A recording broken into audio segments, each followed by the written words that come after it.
GTX rentals, GTX 130.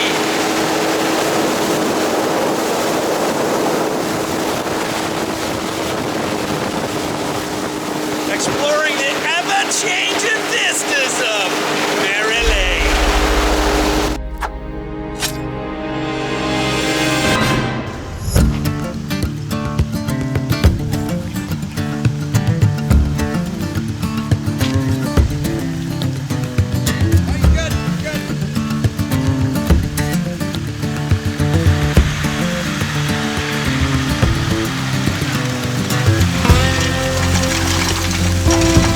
Let's just go for a cruise and buzz the islands and stuff, and then we'll come back and I want to drone this one.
Soaked us earlier too. I know, sorry, when the tubes start blasting, I didn't know what to do.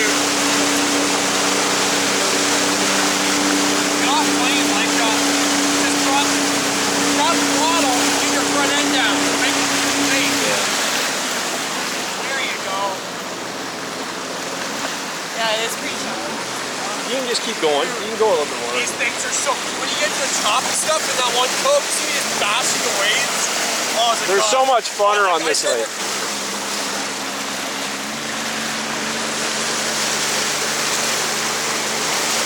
Our neighbors are there. Maybe.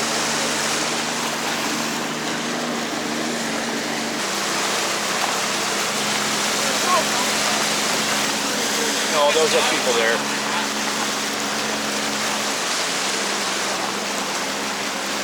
Those SeaDoos. Yeah, these are cool along in here. Well, it's nice because you're so close to them.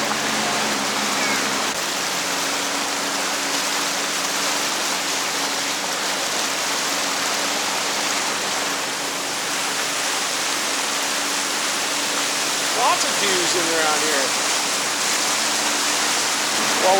While we're putting up the Muskoka River here, we're just going to spin around and go back into Mary Lake. We picked up these two rentals the other day, and they come complete. They got everything. They even come with an audio system. Bluetooth to your phone, so you can have rockin' tunes when you're ripping down the river. They offered a cooler on the deal as well, and we didn't really see a need for that. But we thought these are the perfect SeaDoos for exploring. I mean, that's kind of what we're doing right now. They're 130 horsepower, 4-stroke. They take regular gas, so they're very cost efficient to run. I think yesterday we burned around on this one, it was 20 bucks. This little Ricky Racer was a lot more hard on it and spent about 5 or 6 hours, and he went through 60 bucks worth of fuel. So a lot of bang for the buck, a lot of fun, and they won't break the bank account. Pretty cool. They come with the safety kit, fire extinguishers. They got mirrors, as you can see there. Flashy graphics. So a lot of fun. Big storage compartment, which you know I like.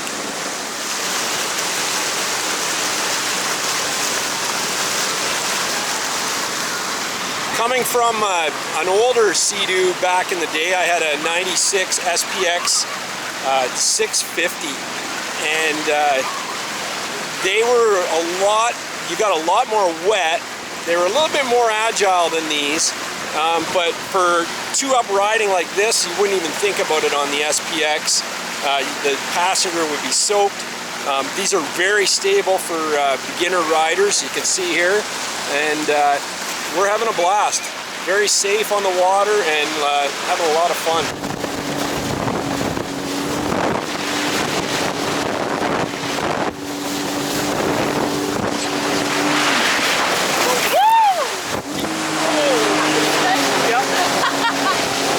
Almost lost Gary there.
Rocky Island.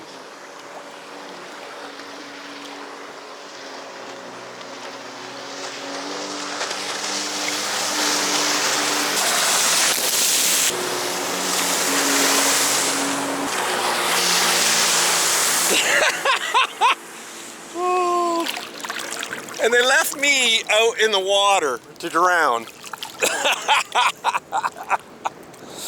Oh.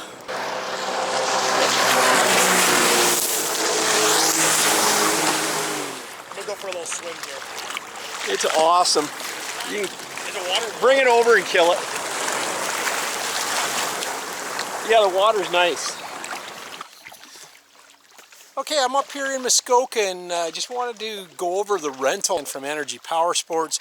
We rented 2 of their SeaDoos. They have a fleet for rent all summer long. This is what they have for 2022.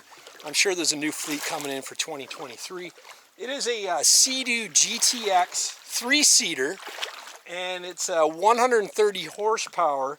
So it's a really good beginner to intermediate level SeaDoo. I mean, it's fast. This one here does 85 kilometers an hour, and it also comes with a learner key. If you have someone that's less experienced riding one of the watercraft, you can put the learner key in, and I think it cuts the speed down in half and limits the power as well.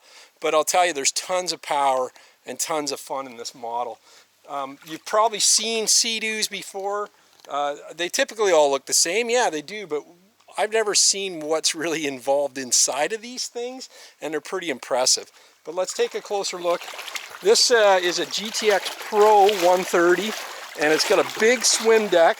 It has link accessories if you want to haul bags or a gas can if you're doing some adventure riding.